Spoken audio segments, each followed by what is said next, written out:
اعوذ باللہ السمیع العلیم من الشیطان الرجیم بسم اللہ الرحمن الرحیم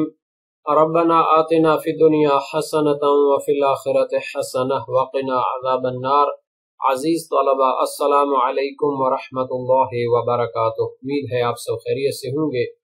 شرح العلوم دوم کتاب نادر و قسم درس نمبر 516 صیغہ قسم کے ساتھ مشیت کا اضافہ کرنے کا حکم بیان کیا جائے گا۔ صیغہ قسم پہلے بیان کیا گیا ہے کہ وہ اللہ تعالیٰ کے اسماء کے ساتھ ہوتا ہے، اگر اس کے ساتھ انشاءاللہ کا اضافہ کرے تو اس کا کیا حکم ہے، اس کو بحث کیا جائے گا اس درس میں۔ دیگر اسماء کے ساتھ قسم اٹھانے کا حکم ذکر ہوگا۔ صیغہ قسم سے مشیت کے اضافہ سے بطلان کا حکم ذکر ہوگا۔ متعلقہ مسائل اور فروعات کا تذکرہ ہوگا، روایات اور احادیث ذکر ہوں گی،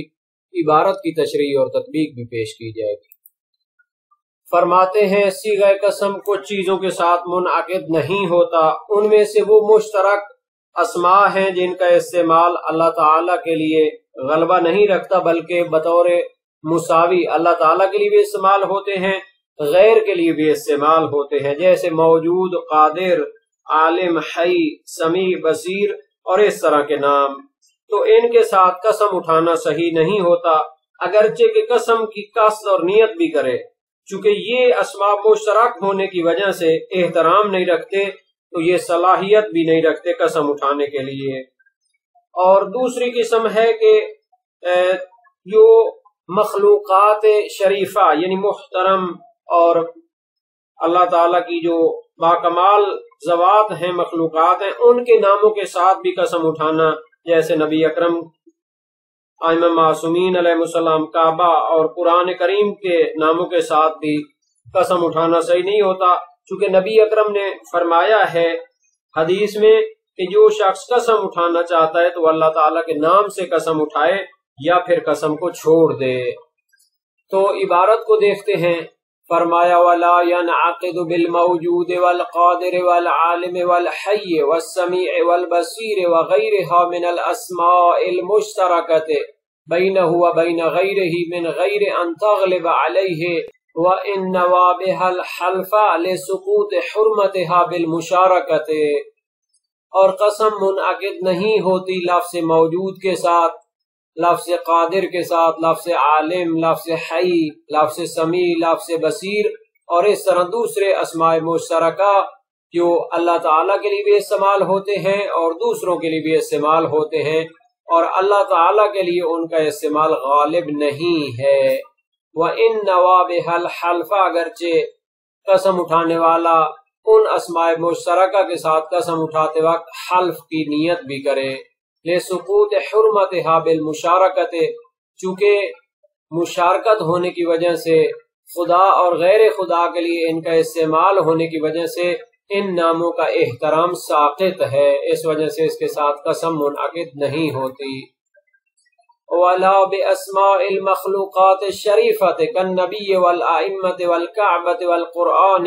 لِقَوْلِهِ صلی اللہ علیہ وآلہ وسلم من کان حالفا فلیحلف باللہ او لیذر،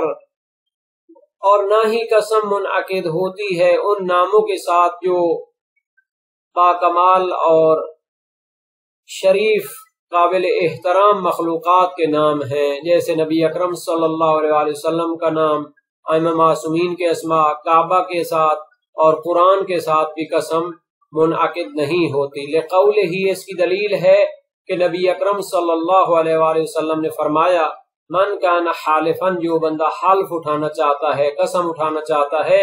فلیحلف باللہ، کہ وہ اللہ تعالیٰ کے نام کی قسم اٹھائے، او لیذر، یا قسم اٹھانے کو چھوڑ دے۔ وَاتِّبَاعُ مَشِیَّةِ اللَّهِ تَعَالَى لِلْيَمِینِ، اس میں ایک علیحدہ مسئلہ بیان کرنا چاہتے ہیں، وہ یہ ہے کہ اگر صیغہ قسم کے بعد جملہ انشاءاللہ اضافہ کرتا ہے تو اس کی قسم باطل ہو جاتی ہے۔ اس میں فرق نہیں ہے کہ چاہے وہ مشیت اور خدا کے ارادے کو جانتا ہو قسم کے مورد میں، یعنی وہ جانتا ہو کہ اللہ تعالیٰ کی مشیت متعلق کے ساتھ تعلق پکڑتی ہے، جیسا کہ متعلق کی قسم واجب ہو یا مستحب ہو، جو کہ مطلوب اور محبوب مولا ہے۔ جیسے کہے واللہ لأقیمن الصلاۃ انشاء اللہ، خدا کی قسم میں نماز ضرور قائم کروں گا انشاءاللہ۔ تو اس میں یقیناً ہے کہ اللہ تعالی نماز کو چاہتا ہے، اس کی مشیت اس کے ساتھ ہے، اس نے اس کا امر کیا ہوا ہے، چاہے وہ نہ جانتا ہو کہ اللہ تعالیٰ کا ارادہ اور مشیت اس کے ساتھ تعلق پکڑتی ہے یا نہیں، جیسے متعلق کی قسم مباح ہو، مثلا کہے واللہ لأبی داری انشاء اللہ،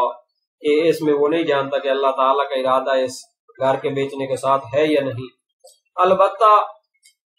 مشیت کے اضافے سے بطلان قسم مشروط ہے 3 شرطوں کے ساتھ۔ ایک یہ کہ جملہ انشاءاللہ عرفاً اور عادتاً قسم کے ساتھ متصل ہو اور ان کے درمیان کوئی دوسرے کلام کا فاصلہ نہ ہو۔ بس اگر قسم اور جملہ انشاءاللہ کے درمیان ایسا فاصلہ ہو کہ جس کو عرف فاصلہ شمار نہیں کرتا، جیسے کھانسی کرے یا سانس لے، تو اس صورت میں قسم باطل ہے، کیونکہ عرفاً اتصال خراب نہیں ہوتا۔ دوسری شرط ہے کہ جملہ انشاءاللہ کو زبان کے اوپر جاری کرے، پس اگر نیت میں انشاءاللہ کہے تو قسم صحیح ہوگی۔ تیسری شرط ہے کہ وہ جملہ کہتے وقت اس کا قصد بھی کرے، اگر سہون بھول چوک کی وجہ سے یا غفلت کی وجہ سے زبان پہ آ جائے تو پھر بھی قسم صحیح ہوتی ہے۔ پس اگر انشاءاللہ کہتے وقت اس کا قصد ہو تو اس کا معنی یہ ہے وَاتِّبَاعُ مَشِیَّةِ اللَّهِ تَعَالَى لِلْيَمِین، کے قسم کے ساتھ اللہ تعالیٰ کی مشیت اور ارادے کو لے آنے سے بھی قسم جاری نہیں ہوتی۔ یمنع الانعقاد، یہ اس کی خبر ہے، یعنی بعد میں اگر قسم کے صیغہ کے بعد میں انشاءاللہ کہتا ہے تو قسم منعقد نہیں ہوتی، معنی ہوتا ہے اس کے صحیح ہونے سے۔ وَإِنْ عُلِمَتْ مَشِیَّتُهُ لِمُتَعَلَّقِهِ، اگرچہ کہ اللہ تعالیٰ کی مشیت اور ارادہ معلوم ہو متعلق قسم کے لیے، جیسے واجب کو انجام دینے کا قسم اٹھائے، والمندوب یا مستحب کو انجام دینے کی قسم اٹھائے، علی الاشہر، یہ مشہور تر نظریہ ہے فقہاء شیعہ میں، لیکن اس کے ساتھ قسم کے باطل ہونے میں کچھ شرائط ہیں۔ مع اتصالها به عادتاً،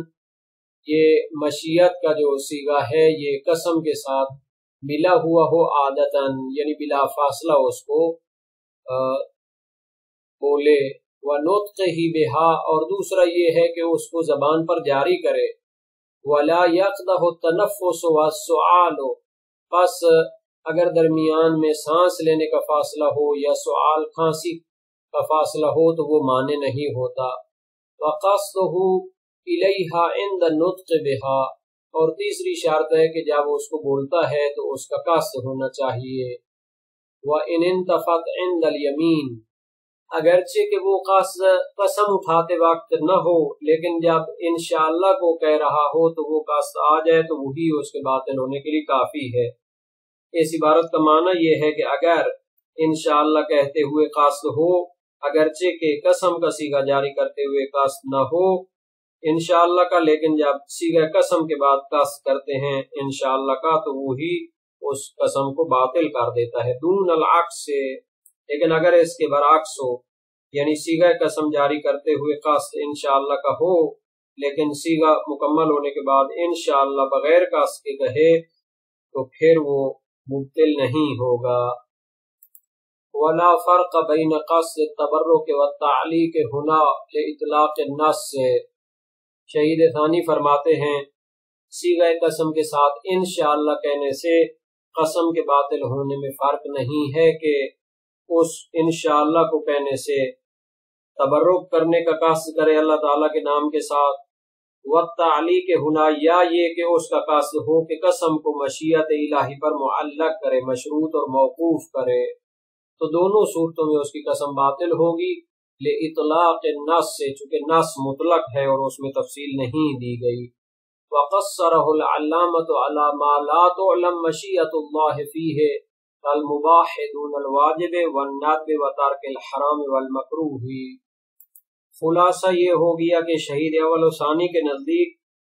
اگر صیغہ قسم کے بعد انشاءاللہ کہتا ہے تو پھر اس کی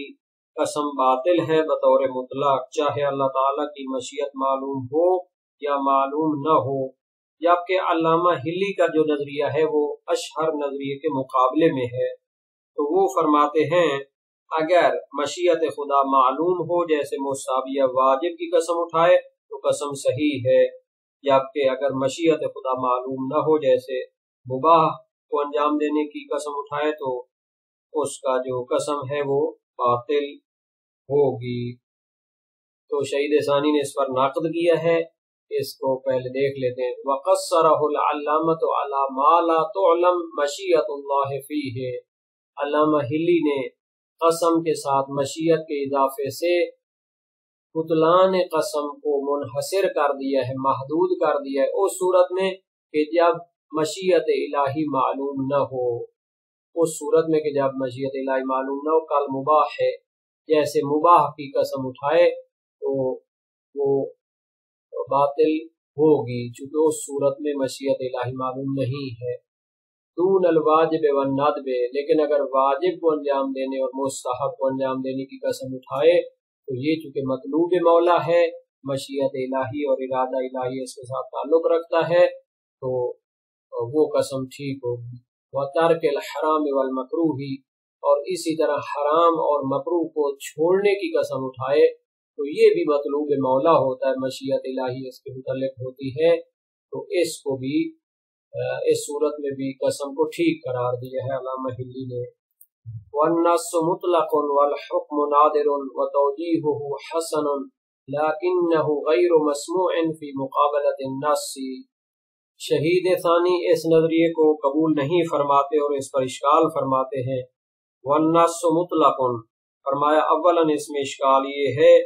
کہ یہ جو نظریہ ہے نص کے خلاف ہے، نص تو مطلق ہے، ہر صورت میں جب قسم کے ساتھ انشاءاللہ کو قرار دیا جائے تو پھر اس کو باطل قرار دیتی ہے، تو جب نص میں اطلاق پایا جاتا ہے دونوں صورتوں کو وہ باطل قرار دیتی ہے، تو اس طرح تفصیل دینا ٹھیک نہیں ہے۔ والحکم نادر، ثانیاً علامہ ہلی کی جو تفصیل اور نظریہ ہے یہ نادر ہے اور فقہائے شیعہ اس کی موافقت نہیں کرتے۔ وتوجیہہ حسن، جبکہ علامہ ہلی نے جو اس نظریے کی توجیہ پیش کی ہے وہ اچھی ہے، یعنی انہوں نے استدلال کیا ہے کہ ایک مسئلے میں آنے والا ہے کہ اگر قسم کھانے والا کسی کی مشیت اور ارادے پر اس کو معلق کرے، جیسے کہے واللہ لأفعلن ان شاء زید، خدا کی قسم میں اس کام کو انجام دوں گا اگر زید چاہے، تو فرمایا اگر زید کے ارادہ اور مشیت معلوم ہو کہ وہ اس کام کو چاہتا ہے تو اس کی قسم صحیح ہے۔ تو اس کے مناسب یہ ہے کہ اللہ تعالیٰ کی مشیت کے ساتھ بھی قسم اگر معلق ہو، اگر خدا تعالیٰ کی پسندیدگی اور مشیت معلوم ہو تو وہ قسم صحیح ہوگی۔ لیکنہ غیر مسموع فی مقابلۃ النص، لیکن شہید ثانی فرماتے ہیں یہ توجیہ نص کے مقابلے میں سنی نہیں جائے گی، کیونکہ نص مطلق ہے، دونوں صورتوں کو شامل ہے اور دونوں صورتوں کو عدم صحت قسم کا حکم لگاتی ہے، تو اس صورت میں یہ جو استدلال اور توجیہ بنائی جا رہی ہے قابل قبول نہیں ہے، نص کے مقابلے میں اجتہاد قبول نہیں ہوتا۔ بعض علماء نے مستقل کتابیں لکھی ہیں نص والے اجتہاد یا نص کے مقابلے میں اجتہاد، تو اجتہاد کا معنی ہوتا ہے نص کے ذریعے اس کو استنباط کرنا، اس سے مختلف مسائل کا شرعی حل پیش کرنا، تو اگر خود اجتہاد کرتے ہوئے نص کے مقابلے میں آ جائیں تو ایسے اجتہاد کی گنجائش نہیں ہے۔ تو یہ بہت بڑا باب ہے تحقیق کا۔ ظاہراً علامہ شرف الدین موسوی لبنانی بہت بڑے محقق تھے، ان کی المراجعات اور دوسری کتابیں معروف ہیں، انہوں نے اس موضوع پر مستقل کتاب لکھی ہے، اور علامہ مرتضی عسکری نے بھی جو معالم المدرستین ہے اس کے بہت سے مباحث میں اس چیز کو پیش کیا ہے، اور علامہ امینی اور دوسرے محققین نے بھی اس موضوع پر روشنی ڈالی ہے۔ غیر خدا کے ناموں کے ساتھ قسم منعقد نہیں ہوتی، بس کعبہ کی قسم اٹھانا، قرآن کی، نبی کی، ائمہ کی، ملائکہ کی، والدین کی، تو یہ قسم ٹھیک نہیں ہوتی۔ روایات بھی اس پر دلالت کرتی ہیں۔ صحیح محمد ابن مسلم کوفی سقفی جلیل القدر سے تراوی قلت لأبی جعفر علیہ السلام قول اللہ عز وجل واللیل اذا یغشا والنجم اذا ہوا وما اشبہ ذلک۔ اللہ تعالیٰ نے قرآن میں قسمیں اٹھائیں رات کی، ستارے کی اور اس طرح کی دوسری چیزوں کی۔ تو امام علیہ السلام نے فرمایا ان للہ عز وجل ان یقسم من خلقہ بما شاء ولیس لخلقہ ان یقسم الا بہ۔ مسائل الشیعہ باب 30 میں یہ حدیث موجود ہے۔ تو اس کا معنی یہ ہے کہ اللہ کے لیے تو جائز ہے کہ وہ اپنی مخلوقات میں سے جس کی قسم اٹھائے، لیکن دوسری مخلوقات کے لیے جائز نہیں ہے کہ وہ غیر خدا کی قسم اٹھائے۔ اسی طرح اسی راوی کی دوسری روایت تفسیر عیاشی میں امام باقر علیہ السلام سے کل یمین بغیر اللہ فہو من خطوات الشیطان۔ وسائل الشیعہ باب 30 کتاب الایمان حدیث 4۔ ہر وہ قسم جو غیر خدا کے نام کے ساتھ ہو وہ شیطانی اقدام میں سے ہے۔ سمع بن مہران کی روایت امام صادق علیہ السلام سے لا ارى للرجل ان يحلف الا باللہ، کہ میں کسی شخص کو نہیں دیکھتا کہ وہ قسم اٹھائے مگر اللہ تعالیٰ کے نام کی۔ اور نبی اکرم سے روایت منقول ہے غوالی الروالی میں من کان حالفا فلیحلف باللہ او لیذر، کہ جو شخص قسم اٹھانا چاہتا ہے تو اللہ کے نام کی قسم اٹھائے یا پھر قسم اٹھانے کو چھوڑ دے۔ وہ صدرک الوسائل باب 24 کتاب الایمان میں موجود ہے۔ اور ایک اور بھی نبی روایت اس میں ہے اذا حلفتم فاحلفوا باللہ والا فاترکوا، کہ جب قسم اٹھائے تو اللہ کے نام کی قسم اٹھائے ورنہ قسم اٹھانے کو چھوڑو۔ جناب ابن الجنید اسکافی فرماتے ہیں کہ اللہ تعالیٰ کی جو برگزیدہ مخلوقات ہیں ان کی قسم جائز ہوتی ہے، وحق رسول اللہ وحق القرآن، مگر روایات اس کے خلاف ہیں۔ یہاں تک قسم کو انشاءاللہ کے ساتھ معلق کرنے کا تعلق ہے تو اس سے قسم منعقد نہیں ہوتی اور باطل ہو جاتی ہے، اس میں کوئی اختلاف نہیں، روایات بھی دلالت کرتی ہیں۔ دائم الاسلام کی روایت امام علی علیہ السلام سے من حلف ثم قال انشاءاللہ فلا حنث علیہ، وہ صدرک الوسائل باب 22 کتاب الایمان میں ہے۔ سکونی کی روایت امام صادق علیہ السلام سے قال امیر المومنین علیہ السلام من استثنى فی الیمین فلا حنث ولا کفارہ، کہ جو شخص قسم میں استثناء کرتا ہے تو اس پر کفارہ نہیں ہے اور نہ مخالفت لازم آتی ہے۔ علی بن جعفر اریزی جریر القدر سے راوی امام کاظم علیہ السلام سے روایت کرتے ہیں سألتہ عن الرجل یحلف علی الیمین ویستثنی ما حالہ، ایک شخص قسم اٹھاتا ہے لیکن اس میں استثناء کرتا ہے، قال هو علی ما استثنى، میں نے اس شخص کے بارے میں سوال کیا جو قسم اٹھاتا ہے اور استثناء کرتا ہے، فرمایا جو اس نے استثناء کیا اسی پر اس پر ہے۔ نصوص مطلق ہیں چاہے مشیت الہی کو جانتا ہو جیسے واجب و مندوب میں ہوتی ہے، جبکہ علامہ ہلی نے اس صورت میں بطلان کا حکم لگایا جب مشیت الہی کو نہ جانتا ہو، اور وہ اطلاق روایت کے مقابلے میں ضعیف نظریہ ہے۔